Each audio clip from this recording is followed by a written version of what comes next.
Good morning, सभी का स्वागत है सीएल कैरियर एकेडमी में। आइए हम आज के करंट अफेयर्स के बारे में पढ़ेंगे। बेहतरीन और महत्वपूर्ण करंट अफेयर्स होगा।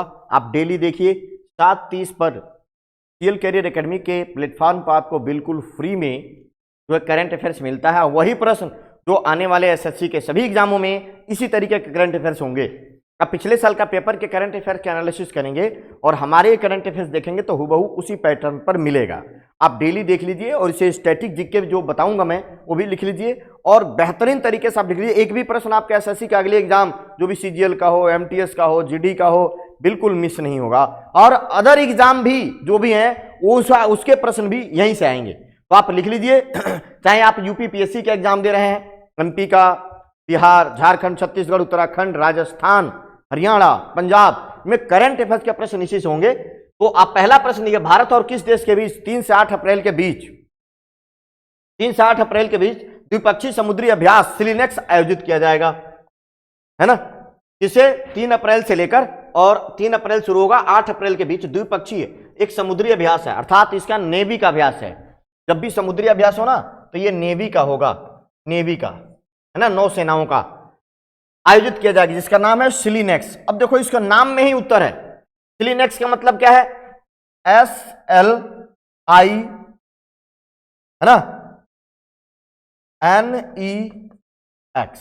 SL से हो जाएगा श्रीलंका, SL से श्रीलंका, और I stand for India, India. N से नेवल और EX से एक्सरसाइज, अभ्यास। अभ्यास तो क्या लिखा है? India Sri Lanka India naval exercise 2023, है ना। अब ये इसका सही जवाब हो जाएगा डी, श्रीलंका। श्रीलंका। अब देखिए बेहतरीन प्रश्न होगा ये। तो सिलिनेक्स भारत और जो है श्रीलंका के बीच ये हुआ और कोलंबो में, कोलंबो। और सिलिनेक्स का कौन सा संस्करण है ना। तो सिलिनेक्स का, यह सिलिनेक्स का 10वां संस्करण है, 10वां संस्करण है, 10वां संस्करण कोलंबो में आयोजित, है ना, कोलंबो में आयोजित हुआ है। ये बात याद रखिएगा, कोलंबो श्रीलंका में। पिछले बार से 2022 में हुआ था, वो मार्च में हुआ था, मार्च में हुआ था। और वो कहां हुआ था? भारत में हुआ था, विशाखापट्टनम तट पर। ये कोलंबो के तट पर हुआ है। पिछले बार 2022 में विशाखापट्टनम में हुआ था, आंध्र प्रदेश तट पर हुआ था सिलिनेक्स। तो इसका सही जवाब हो जाएगा डी। श्रीलंका की राजधानी कहां है? इसकी 2 राजधानियां हैं। प्रशासनिक राजधानी जयवर्धने पुरे कोट्टा, जयवर्धने पुरा कोट्टे, है ना, याद रखिएगा।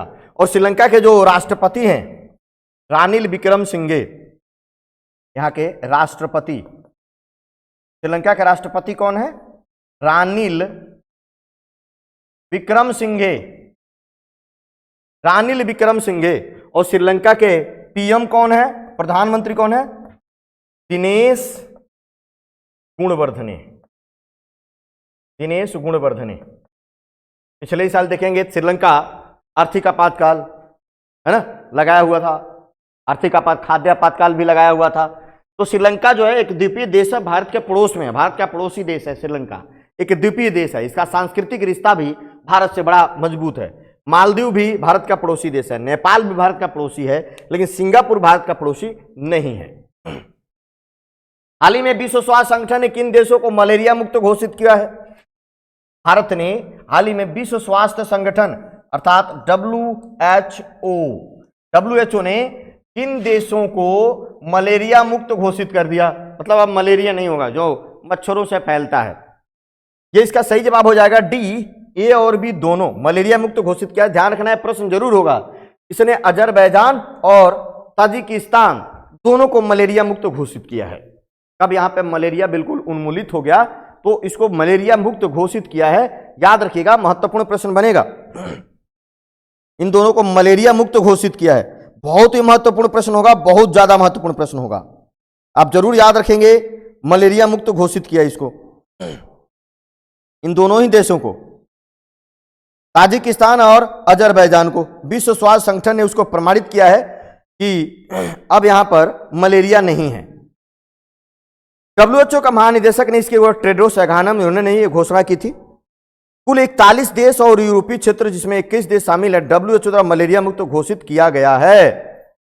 कुल 41 देश ऐसे हैं, 41 देशों और यूरोपीय क्षेत्र को जिसमें 21 देश शामिल हैं को मलेरिया मुक्त घोषित किया जा चुका है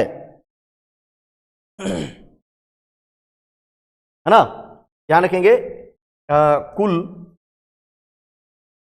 40 देशों एवं यूरोपीय संघ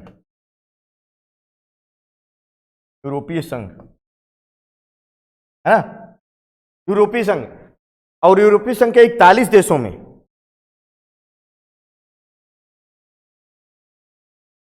डब्ल्यूएचओ ने मलेरिया मुक्त प्रमाणित किया है।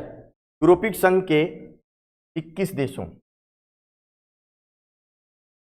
को डब्ल्यूएचओ ने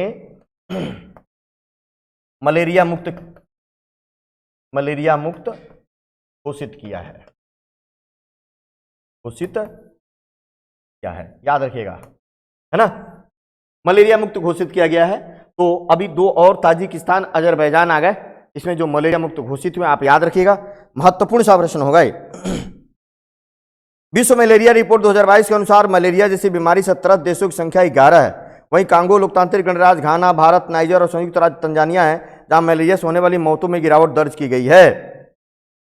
मलेरिया से ग्रसित देशों की संख्या 11। मलेरिया एक मच्छर जनित रोग है जो प्लाज्मोडियम परजीवी के कारण होता है। मलेरिया किससे होता है? प्लाज्मोडियम से, प्लाज्मोडियम परजीवी से होता है, परजीवी। और ये किससे फैलता है? मच्छरों से, मादा एनोफिलीज मच्छरों से फैलता है। मादा एनोफिलीज मच्छर के काटने से होता है मलेरिया। तो 11 देश, भारत में भी अभी मलेरिया है और लेकिन हाल के दिनों में कम हुआ है, तो इसका सही हो जाएगा उत्तर डी। जुलाई 2023 में लिथुआनिया में होने वाले नाटो शिखर सम्मेलन में किस देश को औपचारिक रूप से नाटो में शामिल किया जाएगा, है ना। डब्ल्यूएचओ के बारे में भी आप लोग याद रखिएगा। डब्ल्यूएचओ का स्थापना 7 अप्रैल 1948 को हुआ था और इसका मुख्यालय जो है डब्ल्यूएचओ का जेनेवा में है। टेड्रोस अधानम घेब्रेयेसस इसके कहाँ है? महानिदेशक हैं, ये भी याद रखिएगा, वर्ल्ड हेल्थ ऑर्गेनाइजेशन। अब यहां बात कर रहे हैं हम नाटो की। नाटो का भी शिखर सम्मेलन होगा इसी महीने। कहां होगा? लिथुआनिया में। नाटो का शिखर सम्मेलन किस देश में औपचारिक रूप से नाटो में शामिल होने के लिए, है ना। तो अब कौन सा देश नाटो में शामिल किया जाएगा? तो तुर्की ने जो है फिनलैंड को क्या किया है? फिनलैंड को क्या किया है कि एक तरीके से मान्यता दी है कि उसको नाटो में शामिल कर लिया जाए। तो लगभग औपचारिक रूप से नाटो में शामिल किया जाएगा और ये कर भी लिया गया। तो इसका उत्तर हो जाएगा सी, फिनलैंड को। फिनलैंड नाटो में शामिल हो। अब नाटो जो है NATO, इसका पूरा नाम होता है नॉर्थ अटलांटिक ट्रीटी ऑर्गेनाइजेशन, उत्तरी अटलांटिक संधि संगठन, है ना, इसका नाम है। इसका जो स्थापना हुआ था ये हुआ था 1949 में, 1949 में स्थापित हुआ था। इसका मुख्यालय कहाँ है? मुख्यालय बेल्जियम के ब्रुसेल्स में है, ब्रुसेल्स, और ब्रुसेल्स बेल्जियम में है। और इसके हेड कौन है? जेम्स स्टोल्टेनबर्ग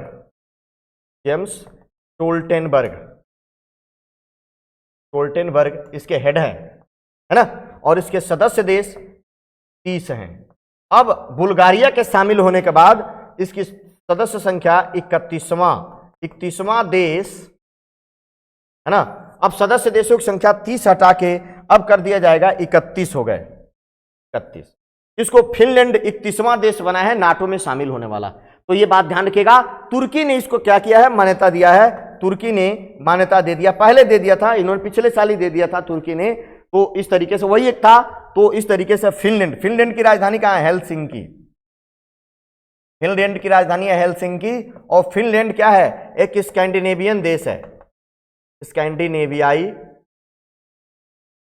फिनलैंड स्कैंडिनेवियाई देश है, याद रखिएगा। और ये नाटो के बारे में तो जरूर याद रखिएगा। नाटो एक किस प्रकार का संगठन है? एक सैन्य संगठन है, अमेरिकी समर्थित, यूएसए समर्थित संगठन है, यूएसए समर्थित संगठन है। तो याद रखिएगा, तो very very most important. Hindu धर्म के प्रति पूर्वाग्रह के खिलाफ प्रस्ताव पारित करने वाला पहला अमेरिकी राज्य बना है ना।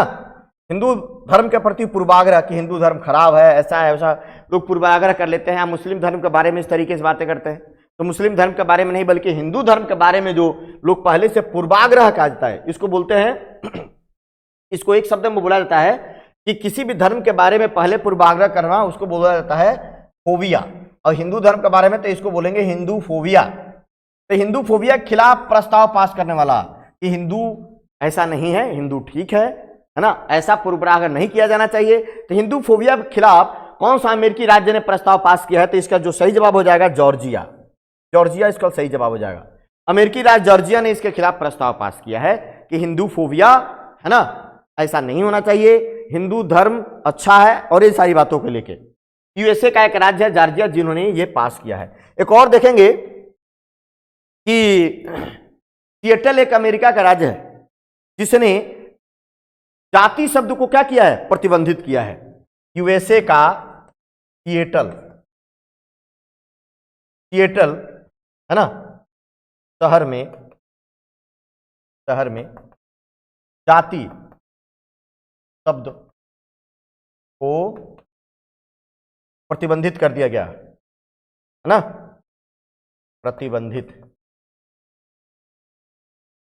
प्रतिबंधित किया गया। अब वहां पे कोई अपनी जाति का टाइटल अपने नाम के साथ लगाएगा तो उसको भेदभाव माना जाएगा, है ना, भेदभाव माना जाएगा, उसको प्रतिबंधित किया गया यूएसए का सिएटल में। ये बात भी याद रखिएगा, वेरी वेरी मोस्ट इंपॉर्टेंट है। राष्ट्रीय डेयरी अनुसंधान संस्थान कहाँ है? ये करलान में है। भारत की पहली गिर नस्ल की क्लोन मादा बछड़ा को वहां पे जन्म हुआ है। राष्ट्रीय डेयरी अनुसंधान संस्थान करनाल हरियाणा में है।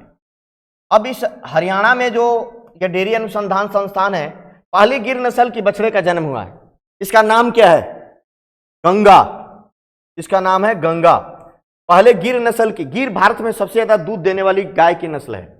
गिर नस्ल भारत में सर्वाधिक दूध देने वाली, गिर नस्ल भारत में सर्वाधिक दूध देने वाली नस्ल है। सर्वाधिक दूध देने वाली नस्ल है, और गिर गाय कहाँ पाई जाती है? गुजरात, राजस्थान, इन सब में पाई जाती है गिर नस्ल। तो ध्यान रखिएगा, क्लोन बछड़े का जन्म हुआ है पहली बार, गिर नस्ल की गाय, क्लोन मादा बछड़ा, मादा मतलब फीमेल जो है काफ का जन्म हुआ है, जिसका नाम क्या रखा गया है? गंगा। अभी भारत में आया था, दुनिया में सर्वाधिक दूध उत्पादन करने वाला देश कौन सा है? भारत। विश्व में सर्वाधिक दूध उत्पादन करने वाला देश। भारत में, दुनिया में सबसे ज्यादा दूध उत्पादन करने वाला देश कौन सा है? इसका जो उत्तर होगा आप लिखेंगे भारत। भारत उत्तर होगा। लेकिन अब बात करें भारत में सर्वाधिक दूध उत्पादन करने वाला राज्य कौन सा है? भारत में सर्वाधिक दूध उत्पादन करने वाला राज्य, सर्वाधिक दूध उत्पादन करने वाला राज्य। अब बदल गया, नया आंकड़ा आया है, अब ये आंकड़ा बदल गया। पहले से काफी सालों से यहां पर जो था उत्तर प्रदेश था, अब नहीं, अब क्या आ जाएगा यहां पर? पहले स्थान पे राजस्थान, दूसरे नंबर पर उत्तर प्रदेश।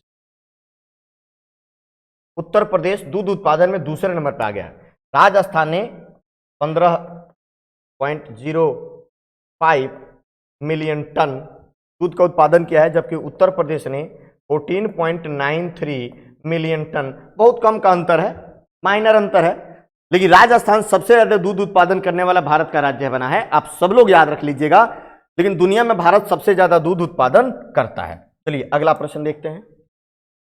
नासा के नव स्थापित मून टू मार्स प्रोग्राम के प्रमुख के रूप में किसे नियुक्त किया गया? नासा मून टू मार्स एक प्रोग्राम वो लॉन्च कर रहा है, जिसके प्रमुख के रूप में किसे नियुक्त किया गया? ये प्रश्न बनाया गया है, किसे नियुक्त किया? तो इसका उत्तर जो हो जाएगा अमित क्षत्रिय, इसका सही जवाब हो जाएगा अमित क्षत्रिय। ध्यान रखेंगे, नासा का ये प्रोग्राम है मून टू मार्स, है ना, मार्स पर और इसके तहत मार्स अर्थात मंगल पर अंतरिक्ष यात्री भेजने का प्रोग्राम है। अंतरिक्ष यात्री भेजने का प्रोग्राम है, भेजने का प्लान नासा कर रहा है। अंतरिक्ष यात्री उतारा जाएगा मंगल पर। और ये नासा, ध्यान रखिएगा, ये पूछा है मून टू मार्स प्रोग्राम किसका है? इसरो, नासा, तो नासा का है। और इसके देखो, इस प्रोग्राम के प्रमुख के रूप में एक भारतीय मूल के अमेरिकी व्यक्ति अमित छत्री को नियुक्त किया गया है। नासा कब बना था? 1958 में नासा की स्थापना हुई थी। मुख्यालय इसका कहाँ है? वाशिंगटन डीसी में है। वाशिंगटन डीसी में इसका मुख्यालय है। नासा, NASA नासा का पूरा नाम क्या है? National aeronautics space administration. National aeronautics space administration ये यूएसए की स्पेस एजेंसी है। यूएसए की स्पेस एजेंसी है, नेशनल एरोनॉटिक्स स्पेस एडमिनिस्ट्रेशन। इसका सही जवाब हो जाएगा बी। हाल ही में भारतीय क्रिकेटर सलीम दुरानी का 88 वर्ष की उम्र में निधन हो गया। वह किस राज्य से हैं? ऐसे ऐसे प्रश्न ही परीक्षा में पूछे जा रहे हैं। आप हमारे प्रैक्टिस सेशन को देखेंगे, जो मैंने करवाया था उसको देखोगे आप, कल जो मैंने करवाया था, बहुत ही शानदार इस तरीके के प्रश्न पूछे गए थे। हाल ही में भारतीय क्रिकेटर सलीम दुरानी, है ना, 88 वर्ष की उम्र में निधन हो गया। अब देखेंगे, ये ऐसे व्यक्ति थे जो डिमांड पर छक्का मारते थे। डिमांड, अगर जनता की डिमांड है छक्का लगना तो छक्का मार देते थे। ये किस राज्य से? सलीम दुरानी, गुजरात। सलीम दुरानी का संबंध कहां से है? गुजरात से है। याद रखिएगा, बड़ा महत्वपूर्ण प्रश्न बनेगा। Very very most important, very very important. Salim Durani, इनकी निधन हो गया है, 88 वर्ष की उम्र में निधन हो गया। ये गुजरात से थे और पूर्व भारतीय बहुत ही प्रसिद्ध क्रिकेटर रहे हैं। वर्ष 2022 के वर्ल्ड ट्री सिटी लिस्ट में किस भारतीय को, शहर को, वर्ल्ड ट्री सिटी लिस्ट में किस भारतीय शहर को लगातार दूसरे वर्ष भी क्या कर लिया गया? शामिल कर लिया गया। बहुत ही महत्वपूर्ण प्रश्न है, वेरी वेरी इंपॉर्टेंट, बहुत महत्वपूर्ण प्रश्न है। शामिल किया गया है तो इसका सही हो जाएगा Mumbai is the right answer. Mumbai को लगातार दूसरे वर्ष भी वर्ल्ड ट्री सिटी, है ना, लिस्ट में दूसरी बार शामिल किया गया है। बहुत ही महत्वपूर्ण प्रश्न है ना। दुनिया में इस तरीके के शहर, जो शहरों की लिस्ट जो जारी किया जाता है, उसमें इसको पुनः शामिल कर लिया गया है वर्ल्ड ट्री सिटी लिस्ट में।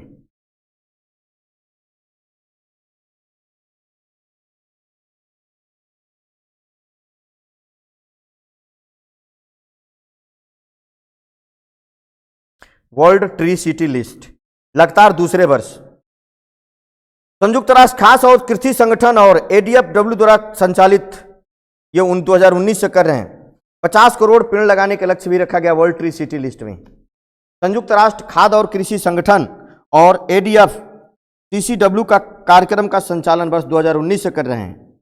वर्ल्ड ट्री सिटी, है ना, का किसके द्वारा? संयुक्त राष्ट्र खाद्य और कृषि संगठन के द्वारा।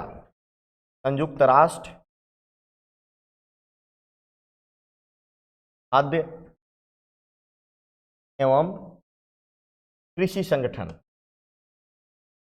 कृषि संगठन के द्वारा, है ना, इसको बोलते हैं फूड एंड एग्रीकल्चरल ऑर्गेनाइजेशन, है ना, FAO। इसका मुख्यालय जो है रोम में है। मुख्यालय कहाँ है? रोम, इटली में। इसका मुख्यालय रोम, इटली में है, FAO का।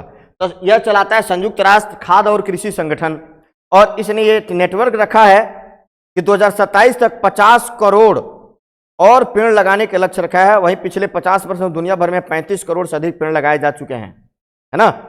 पिछले 50 वर्षों में दुनिया भर में 35 करोड़ से अधिक, लेकिन 2027 तक 50 करोड़, है ना, 2027 तक 50 करोड़ पेड़ लगाने का लक्ष्य,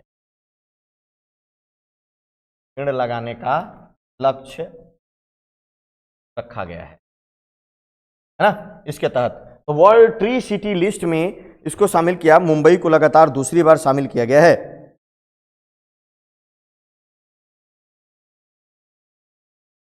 चलिए अगला प्रश्न। हाल ही में किस पश्चिमी देश ने चैट GPT पर प्रतिबंध लगाया है?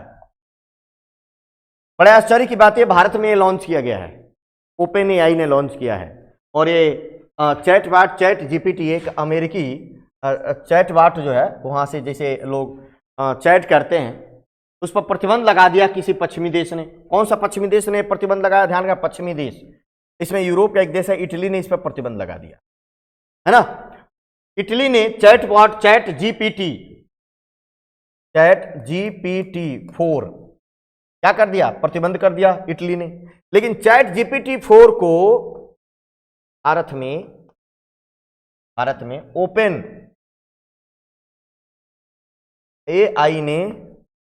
ओपन एआई ने लॉन्च किया है। भारत में तो लॉन्च हुआ, लेकिन इटली ने इसको प्रतिबंधित कर दिया। चैट जीपीटी एक मैसेंजर ऐप है, जैसे लोग वीडियो कॉल, मैसेज वगैरह सब कर सकते हैं। बहुत आधुनिक तौर तरीके से इसमें आप चैट कर सकते हैं। इटली की राजधानी कहाँ है? रोम। याद रखिएगा, महत्वपूर्ण प्रश्न होगा।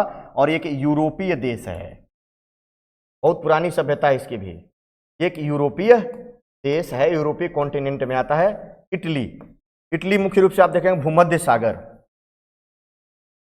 सागर में है ना। याद रखेंगे, इटली की ज्वालामुखी है सिसिली द्वीप पर, एक ज्वालामुखी है जिसको बोलते हैं वहां पर स्ट्राम्बोली, इटली के सिसिली द्वीप पर है। भूमध्य सागर का प्रकाश स्तंभ कहा जाता है। भूमध्य सागर का प्रकाश स्तंभ। कहां का 61 वर्षीय शख्स घातक प्लांट फंगस रोग से संक्रमित होने वाला दुनिया का पहला व्यक्ति हो गया है? दुनिया में पहला व्यक्ति है जो 61 वर्षीय व्यक्ति है जिसको घातक प्लांट फंगस रोग से संक्रमित हुआ है ना।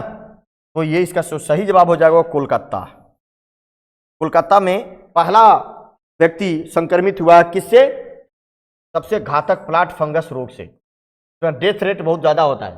तो कोलकाता में एक 61 वर्षीय प्लांट घातक रोग से संक्रमित हुआ है। घातक प्लांट रोग से संक्रमित हुआ।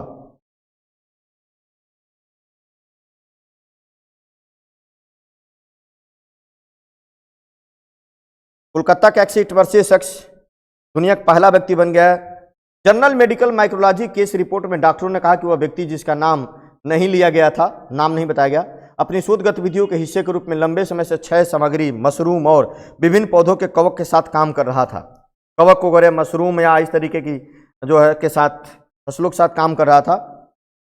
पेशे से प्लांट माइक्रोलॉजिस्ट है वह व्यक्ति, जिसकी वजह से ये उसके कार्यों के जो फंगस और मशरूम वगैरह इन सब चीज में काम करता है। इसके वजह से उसको क्या हुआ है? इस तरीके का घातक फंगस रोग लगा है।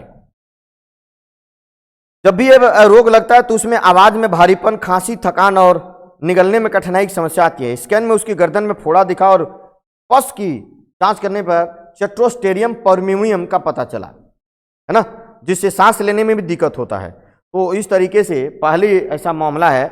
मनुष्य में बीमारी पैदा करने के लिए पर्यावरण संयंत्र कवक की क्षमता प्रकाश। तो इस तरीके से यह पहला व्यक्ति होगा जिसका नाम नहीं बताया गया है। और ये घातक प्लांट फंगस मतलब पौधों में जो फंजाई होते हैं, कवक होते हैं, उनसे इसको जो है हुआ है। तो याद रखिएगा, कोलकाता, पश्चिम बंगाल की राजधानी कोलकाता। कोलकाता कहाँ है? पश्चिम बंगाल। और कोलकाता की स्थापना किसने की थी? कोलकाता के संस्थापक कौन है? चाब चारनाक। कब किया था इसने कोलकाता की स्थापना? लगभग 1699-1700 ईस्वी के आसपास इसने किया था, है ना। 3 गांवों को मिलाकर, किसको मिलाकर? सूतानाती, गोविंदपुरी प्लस कालीकाता, इसको मिलाकर बनाया गया था। और यहीं पर एक किला बनाया गया, क्या नाम है? Fort William. कोलकाता में ही अंग्रेजों ने बनाया फोर्ट विलियम का किला। फोर्ट विलियम किला भी बना। फोर्ट का मतलब ही किला है, फोर्ट विलियम किला भी वहीं पे बना है। तो ये सारी बातें याद रखिएगा, महत्वपूर्ण प्रश्न होगा। चलिए कल फिर मिलेंगे इसी तरीके के प्रश्नों के साथ। सभी लोगों का बहुत बहुत धन्यवाद। जय हिंद, जय भारत।